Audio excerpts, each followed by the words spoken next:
పల్లెరో పల్లెరో తుండ్లాయిరో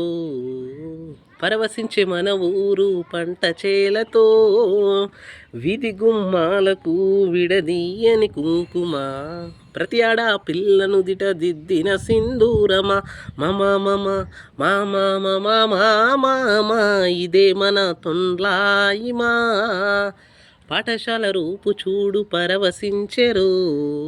కర్ణాటి శంకరయ్య స్థలదాతరో ఊరినడి బొడ్డునుంది అంజనేయుడు ఉర్రూతలాడించే ప్రజల భక్తితో ఉత్తరాన ఉన్నది కటమదేవుడు దక్షిణాన ఉన్నది ఊరికి ద్వారమురో దక్షిణాన ఉన్నది ఊరికి ద్వారమురో ద్వారమెంట ఉన్నది కలువరి ధ్వజము మమ మమ మామ మమ మామ ఇదే మన తొండ్లాయిమా.